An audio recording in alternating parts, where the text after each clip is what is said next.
Seemed to be a lot of interest last week on the topic of black holes. So I thought maybe I'd talk a little more about black holes. And they come in, a variety of sizes. You have those supermassive black holes, like that image here that we saw of M87, or the one that's in our galactic center. And then there are stellar black holes that are left behind after large, massive suns, supernova, and then collapse. If the core of the stars are more than about 3 solar masses. And then there's another possible type of black hole that's been suggested by Stephen Hawking, actually, originally, but it has never been confirmed yet. He brought it up back in the 1970s. And these are called primordial black holes. So these are black holes that are created within the first second or so of the life of the universe, when the universe is right after the Big Bang, when the universe is very dense and hot. If you have little fluctuations in the density of that material, it's so dense that little fluctuations can tip over the line and make little local regions be self-contained such that they form black holes. And these, depending on the parameters you choose, they could be a whole variety of sizes. But really small ones were ruled out pretty quickly by Stephen Hawking within a couple of years. He looked at the problem and he realized that anything with a mass less than about that of the Rock of Gibraltar here could evaporate. It happens it's actually a quantum mechanical process where energy slowly leaks out due to pair production. I won't go into that, it's pretty complicated. But if you have a mass that's only as large as a Rock of Gibraltar, it's very, very tiny black hole. Its size is far smaller than an atomic nucleus. And so quantum mechanics is important, and the mass can actually leak back out of the black hole that way. The energy can, and therefore the mass. So the little ones were ruled out by him, but anything bigger than that was still a possibility. And the question is, is there any reason to think that they might exist? Well, we have this problem in astronomy, the missing mass problem, which you might have heard of, and that's that if you look at the light coming from galaxies and figure out how many stars there are and figure out how much they weigh, what their mass is, and then look at the way that the stars are orbiting in the galaxy, how fast they're orbiting, you get a discrepancy. It looks like they're orbiting too fast for how much mass there is that we can see in the stars. It looks like there's some more mass within that galaxy that is causing that these stars are orbiting around. And there are various alternatives that have been brought up for the possible missing mass, particles new particles that have never heard of, that we can only sense through the gravitational interaction. Jupiters in interstellar space, and primordial black holes is another one, where you have a lot of these little black holes, sort of Swiss cheese in space, and we don't know about them because since there's nothing for them to munch on, no material, no gas or dust falling into them or a nearby star or anything like that, they're just sitting there quietly and we don't see them. And so the question is, how do you detect those little guys if they're sprinkled all through space in between the stars?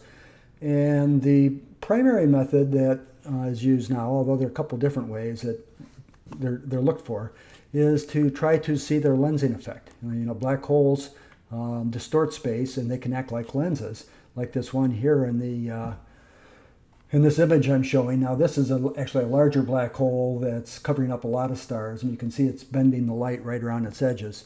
What we're talking about is a tiny little black hole that is still very, very, very small, smaller than an atom or atomic size. And so, well, maybe not atomic size, but micron, far, invisible to the naked eye. And it's so small that it only affects one star at a time.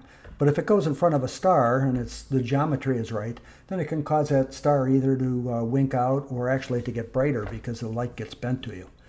So there was a study done just recently and published last month in which they took a large telescope that had a very good detector array on the back of it and looked at the Andromeda nebula, M31, which is the nearest large galaxy to us, big spiral galaxy, and looked at tens of millions of stars in Andromeda to see over a period of a day whether or not any of the stars were blinking out or getting brighter or anything like that, anything unusual.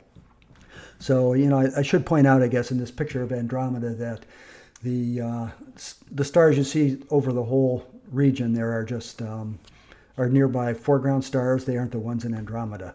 In this particular picture, the stars in Andromeda are so small and faint that they're just contributing to the broad overall haze. But this telescope could actually resolve the individual stars. And so they looked at them, and their software went through the tens of millions of stars over the period of 7 hours or something and looked for these lensing events, micro lensing events, and they only saw one candidate. And if there were black holes of a certain size range, they would have expected to see many more than that. So it ruled out quite a few of the possibilities for these primordial black holes. And it's now down to a range of sizes that are between, say, the massive Eros, which is a minor planet that got visited by the Shoemaker probe a few years ago in this picture, and the moon of Saturn, Hyperion, which is larger. But if the mass is somewhere in that mass range of the black hole, but of course the size is actually very small, it's still about the size of a virus particle, sort of 1 to 10 microns in diameter, that size. But if it's a black hole of that mass range, we can't rule it out. So there's still a possibility that those guys are floating around in space, and that's something that astronomers will be trying to look for over the next decade or so. Okay, on to the chess. So this week at the club, it was the first round of the Martin Lane Memorial, and I got paired up against Don Ostrowski, who I played back a couple months ago. You can look at that episode. I think it was 5 or 6 episodes. And he again had the white pieces. We didn't go into a French this time. We went into a double king pawn opening. It was a little different. So I'll show you how that game unfolded. Oh, but not that way. This way. So he opened up with e4, and like I say, I avoided the French with e5. And we went down the main line for a double king pawn opening, all the way to the third move. And Don varied a bit. He went with the Scotch Opening, which is signified by d4 on the third move. And the idea behind this, I mean, it's in principle, it should be a very good opening. You're doing sort of the ideal for white in every double king pawn opening, which is to grab as much of the center as you can. You have your e4 and d4 pawns out there. And if white could do that without suffering any disadvantage, then I think it would be an opening that's played all the time. It's actually, it's better than its reputation. Garry Kasparov used to have very good results with the Scotch Opening. And I think most of the high-level pros don't play it because they feel it's drawish, but I'm not sure that it really is if one knows it correctly. So I replied with the main reply, which is to trade off the e-pawn for the d-pawn. You really don't have much choice. And he took back. And then there were two main moves here. One is to, in this position, is to develop the knight to f3, attacking this e4 pawn, and then white would respond defending the pawn. Or the other main move, which is played just about as much, is to play bishop c5. And that idea is, pretty obvious. It's to put, oops, there I go again, putting things in the wrong place. Put pressure on that d4 square that the knight is sitting on. And so he's not immediately forced to do something, but he will be if I build up the pressure on it. He chose to defend it immediately. Well, I mean, actually, let me go back. It's attacked twice. He has to do something. Okay, so he defended it immediately. What he didn't do after my next move, I retreated my bishop because having a piece undefended on a square like that, as I've said before, is kind of the seeds of a combination. and for your opponent. You don't want to do that. You like to keep your pieces defended if possible. So I took time out to drop my bishop back. And if he had traded, when given the chance, traded bishops on b6, I would have been happy to take back with the a pawn and open up my a file for my rook. We never actually got into that situation though. So after this position, he went ahead and defended the knight on d4 sort of prior to having to. If I were to attack it again with queen to f6, which actually I considered in this position, I thought for a while about playing queen to f6 to put a third attack on it.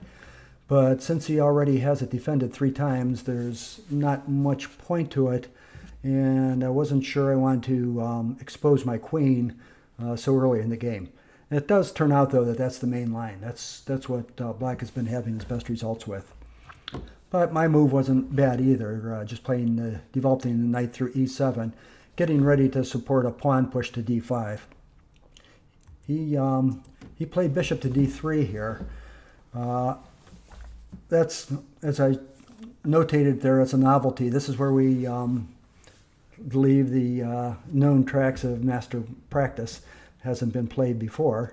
And I think there's nothing horrible about it, but it's not clear that that's the best diagonal for the bishop.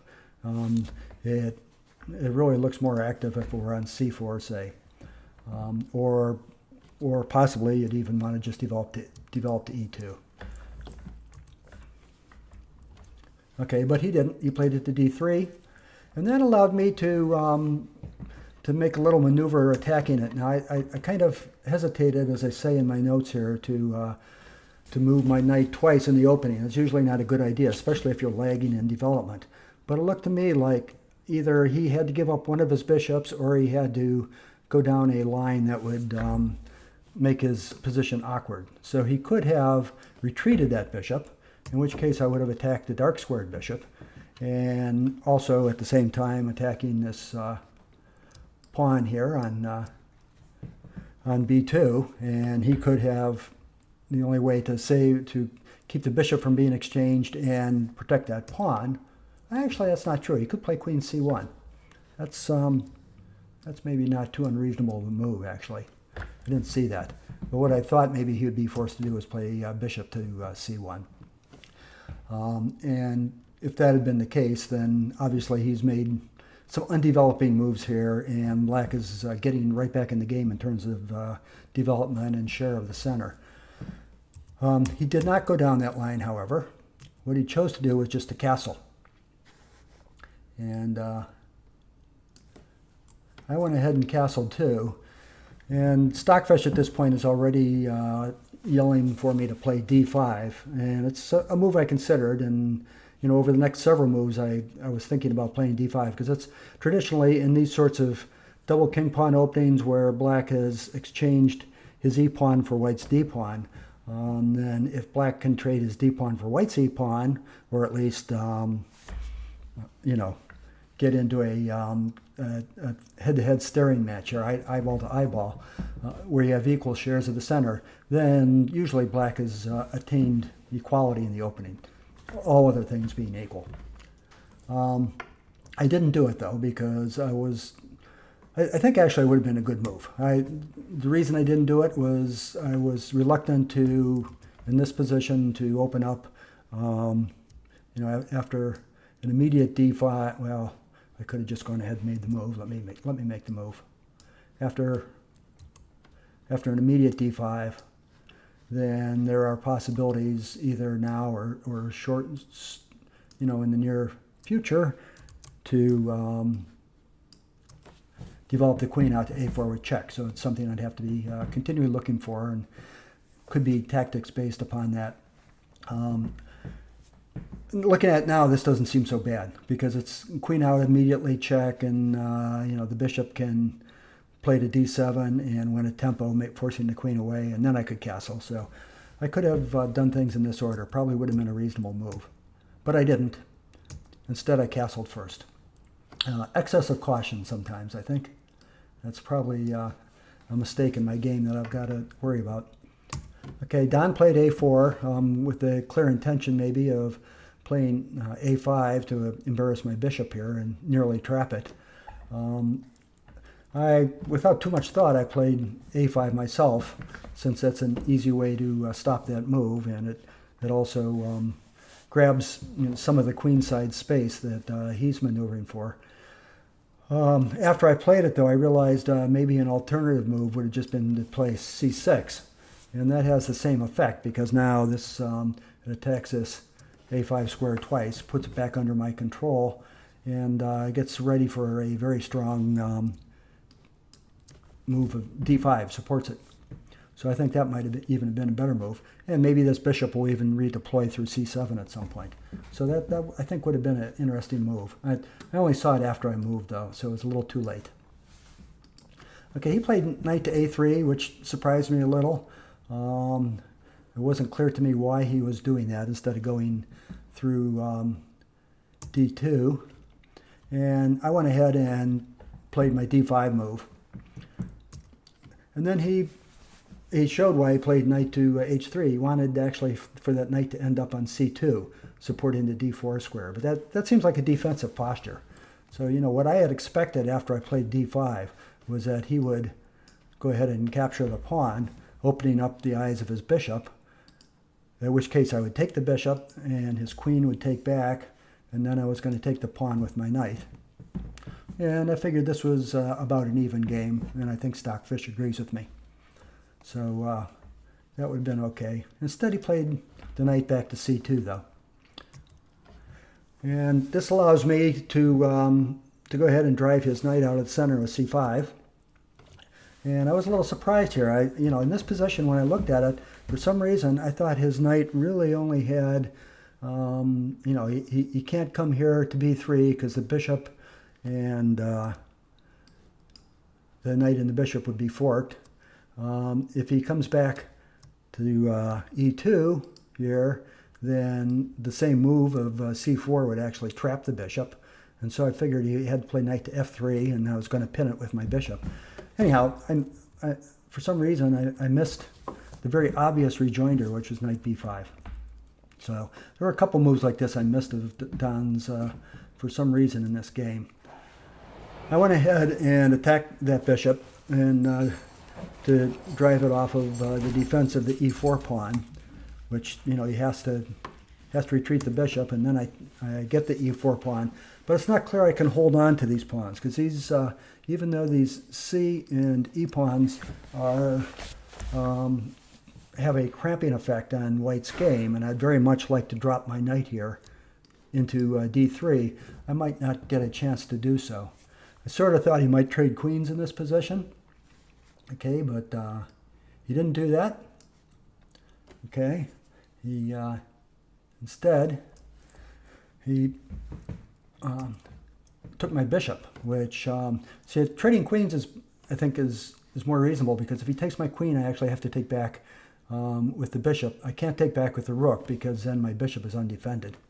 And so if I take back with the queen takes queen, bishop takes, then now he has gotten control of this diagonal for his own bishop, and it's hard for me to get my bishop reasserted there. It would take some preparation. Instead, he took my bishop, which just brought my queen out and vacated the d8 square for my rook to go to, or at least that was my thinking. But he had another surprise move in store for me, which was queen to d6. At the time, I thought it was pretty clever. It's Stockfish is so about this move. He thought queen to d4 was better, offering a trade of queens.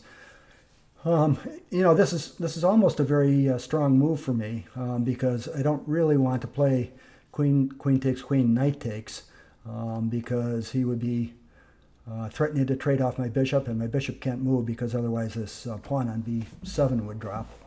And not only is he attacking my bishop, that knight, I'll go ahead and show it. If I traded the queens like this, and then this knight not only attacks the bit, it's a monster knight. It's attacking the pawn, the bishop, and the c pawn and e pawn, threatening to take both of those. So it's not a position I wanted to get into. So when he played queen to d6, fortunately I did have one move, which was to interfere with my knight. And I kind of thought then he'd play his queen to c7, trying to enforce the trade of queens. But he didn't do that. He brought his other knight a little further into the action, threatening now with his next move to come into d5, attacking my queen. So I had to figure out something for that threat. But this gives me the time to get my bishop developed. There were various sorts of tactical problems involved with my bishop being in back rank, separating my rooks from defending one another. So I was really glad to get my two rooks joined. But it does allow him time to play knight to d5. And I didn't play this next move correctly. I thought I was being clever at the time.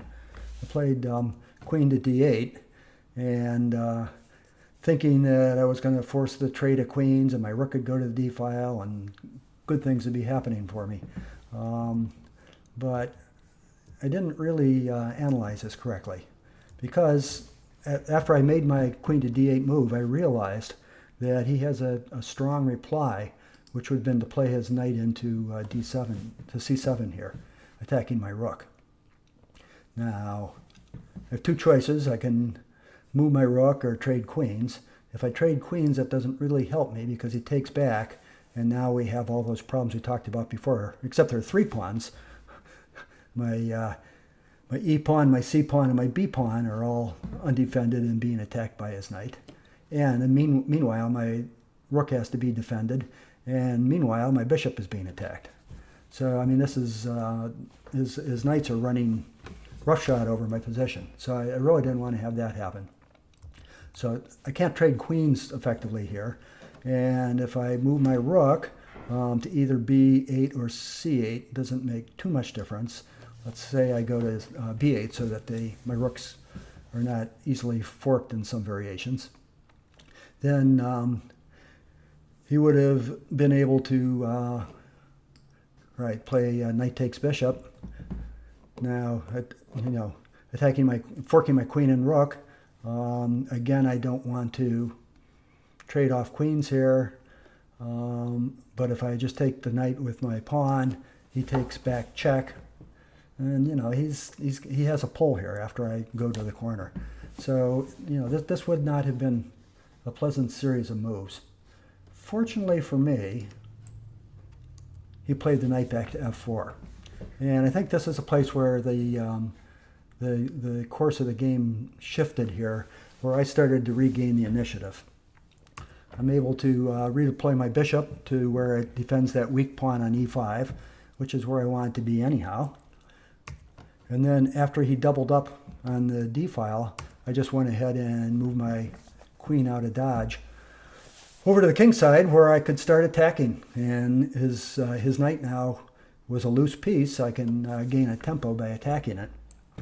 And I expected here, what did I expect? I thought he was likely going to play something like knight to d5. Instead, or no, g3. g3 is what I really thought most likely, because if he played the knight to g5, then then he has to worry about such things as the bishop coming into h3, threatening checkmate. And if he moves the pawn, I win the exchange by taking his rook on f1. So, he wouldn't have wanted to do that. So he probably expected that he would just play g3 here, defending the knight. But now this weakens the light squares around his king, and with my knight, bishop, and queen, I was feeling optimistic about my attacking chances. Also, I'm planning to plunk a rook down on d8 as fast as I can possibly do it to try to take over the d file and win a tempo against his queen. Okay, he did not do that. Instead, he played the knight to h5, and that has some tactical issues.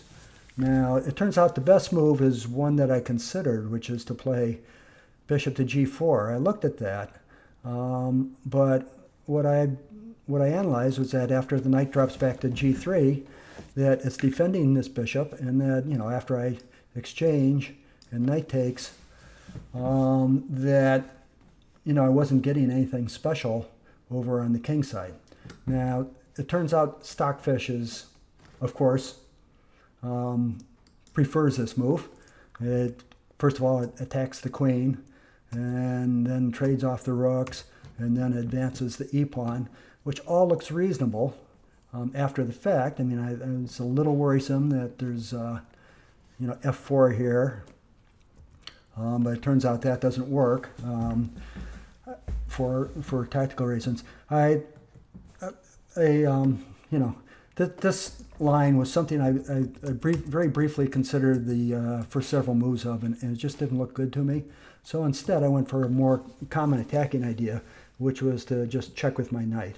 And it's not really a sacrifice because that pawn is pinned.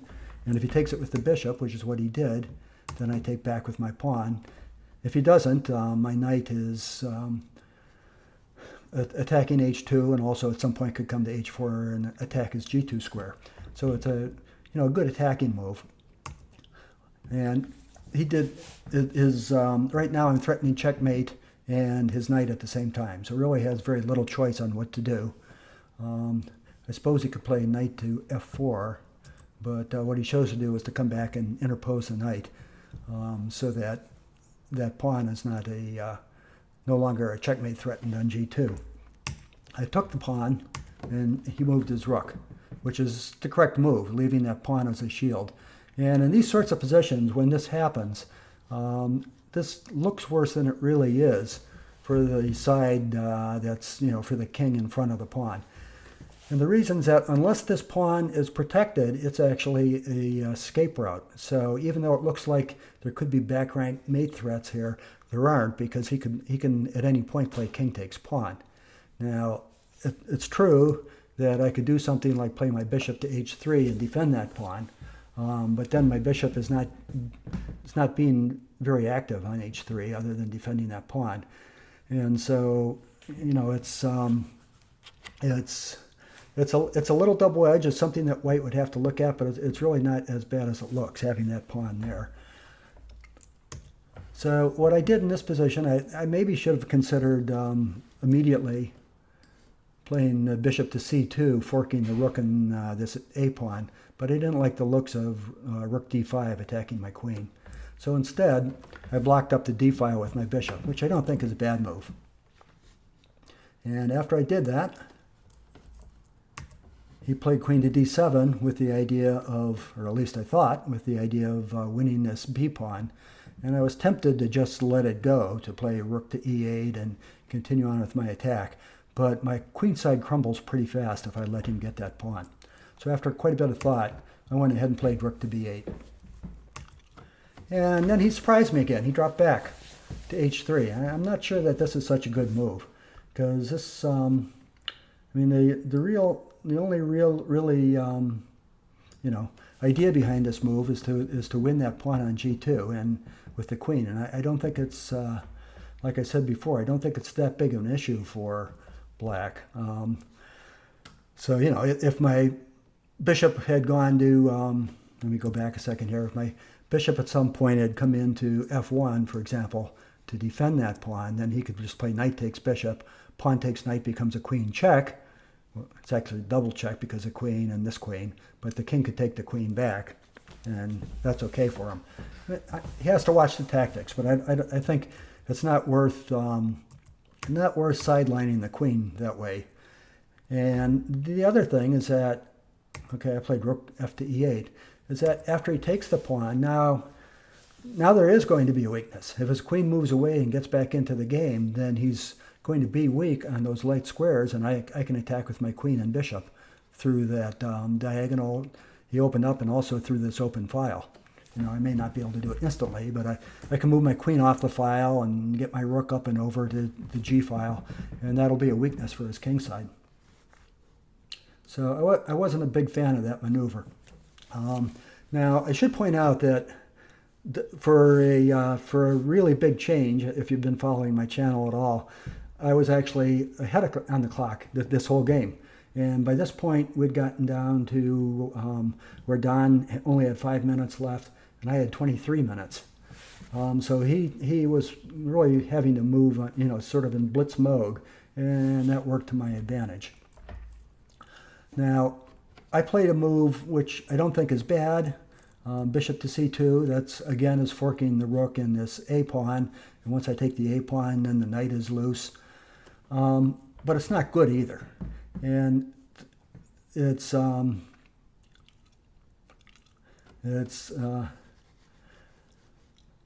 really should have considered, carefully before opening up the d file, but I went ahead and attacked his rook. And it actually works out pretty well because, I expected the rook to go immediately to a1. Instead, he went to c1, attacking my bishop, but I just go ahead and win the pawn. But then he's able to come forward and attack my rook with his knight. I kind of expected him to go to d4 instead. I'm not quite sure why. But in this position, this actually is a good place to pause your video and take a look at the position and see if you can find a winning combination for black. I'll give you a few seconds to do that if you want. Okay, the winning combination, which I missed here, was just to go ahead and trade the rooks off and then fork with the queen on d2. It's forking the rook and the knight, and you're going to win one of them. And the queen can defend the rook, say, and then you come back and win the knight. So I didn't see that. I mean, he gets a pawn back, but this is easy sailing for black now at this point. I didn't do that. Instead, I played in this position. I played kind of a trappy move, which is rook to e6, and it's really in part based on the fact that he had a minute something left on the clock. And really didn't have time to think it through. And I thought that he might be tempted to trade the rooks off here. And he was. And he grabbed a hold of his rook and took my rook. And just as he had captured it and was dropping his rook down on the square, he realized what he was doing. He looked up at me and with a kind of a crestfallen face. And after a couple seconds more, put out his hand and resigned. Because, I'm going to, the obvious thing that's going to happen is I don't take the rook back immediately. I play queen takes rook check, Zwischenzug, and then take his rook back. If he interposes with his rook, I just go ahead and capture the rook on e1. So there's it's a whole loss of a rook for him, and at this stage in the game, it's deadly. So that was it. This is the tail of the tape, as John Bartholomew calls it, in lead chess. So looking at it with the engine, things were pretty even through the middle game, and let's see. At this point, there was a big decrease. This is when he played the knight to f5 move. All right, so cancel that. Knight to f4. Sorry, when he played knight to f4, there was that big decrease, and then there were a few other mistakes, and then this is the very end of the game. So, kind of the typical falling off at the edge of the ocean, of the water as the land falls off into the ocean. So let's not do that. Just get it out of the way. So thanks for listening, and I should have mentioned in the astronomy segment, if you have any questions, go ahead and post the questions in the comments. I'd be glad to try to either answer them as a comment, or if you have suggestions for other astronomy videos, I'd be happy to try to address those as well. So until next week, this is Roger Capello saying goodbye from my week at the club.